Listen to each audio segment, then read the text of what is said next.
This Fox News alert, Republicans apparently have hammered out some sort of a plan to repeal and replace Obamacare, at least according to one new report that claims the party is closing in on a compromise for key issues like pre-existing conditions and essential health benefits, which cover services like prenatal care or emergency room visits.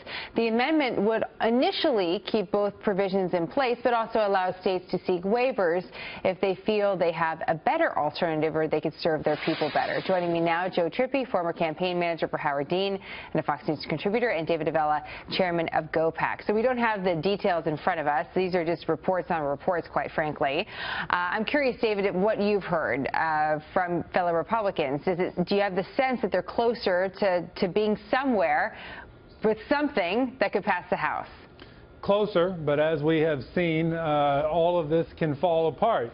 Though, Jen, I will say this to my fellow Republicans. If we don't pass a bill next week, the President and Congress should bring up a bill every month until we get the votes to pass health care. Why? We were elected in part to repeal and replace Obamacare. And American health care, both access and quality, will continue to get worse the longer Obamacare stays in place. Joe, what do you think about that? Look, I think it was a mistake to try to make this happen in the first 100 days, and it's a mistake to try to make it happen by next week just to get it in the first 100 days.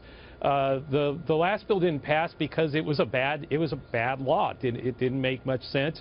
People were against a lot of it, and one of the things that everybody could agree about it was that it at least was going to preserve pre-existing conditions, and that you could, if your child was 26 years of age or younger, they could stay on your health care. If the waiver, state waiver report is accurate, that would give states the right to decide to not cover pre-existing conditions, which was the one thing everybody could agree they wanted protected. So this doesn't sound like a very good idea. I think, getting it done in 200 days or 300 days and getting it done right, I think, is where most Americans are. But trying to do it fast and getting it wrong, I'm not sure it may get out of the House. But I don't think it'll get to the get out of the Senate. Well, there's two parts to that, and let's go through. There's the actual substance to what this idea is about, these waivers, David. It's also about the process of whether or not the House can just start the process and end up with a better product just by at least moving at least one bill through the House. I want to talk to you about the substance because the Kaiser Family Foundation, in response to seeing these early reports, is not happy with this plan. The Huffington Post was detailing some of their thoughts on it, and here's just a line from the Huffington Post. The reality is that insurers would be able to effectively deny coverage by pricing sick people out of the market. If that's the initial report about what is apparently the report about this plan, do you think of what Joe describes is not ideal for Republicans to get behind? It's only part of what the plan is, which is, yes, states can ask for waivers, but if they do, they must join a high-risk pool that is set up by the federal government, or they as a state must do it. And the point that those on the left don't want to bring up is the fact that many of these states that signed up for Obamacare under the fact that the federal government would pay most of the bill for the first couple years are now getting to the stage where states have to take on almost all the costs. States are going to struggle as Obamacare stays in place. And we don't know everything that's in this bill that potentially is going to come up next week. But let me tell you two things, Jenna, that need to be in this bill. One, there has to be provisions in there that actually get doctors to want to be part of the health care system again. We have an increasing doctor shortage that's going on.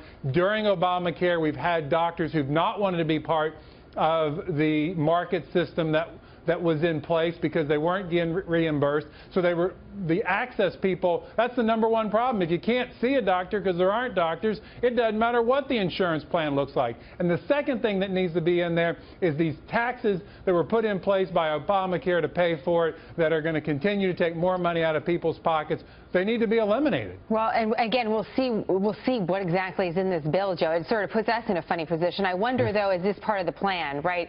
This is tentatively being leaked to a few news outlets to see how folks digest it and then make some changes. Do you think that's part of the political strategy here in all of this?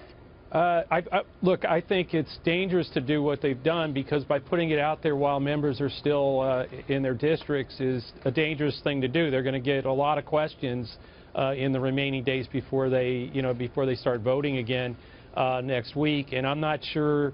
Look, I think this is about trying to pass something in the first 100 days for the sake of saying the House moved my Obamacare repeal, and now it's going to the Senate, and I did it in my first 100 days. David, is that what it's about? I mean, David, is that too hyper-focused by Republicans, as Joe is describing? Well, I appreciate that you all think we're that organized that we would float a trial balloon on whether, hey, is this a good idea and can it get passed or not. We all have watched these processes, and Americans have watched processes of a legislation. It's kind of like sausage making, and that's kind of what we're in right now, is the sausage making process. What Republicans need to do is give Americans a health care system that they can afford, that they can see their doctor, and they can get a health plan that they actually want.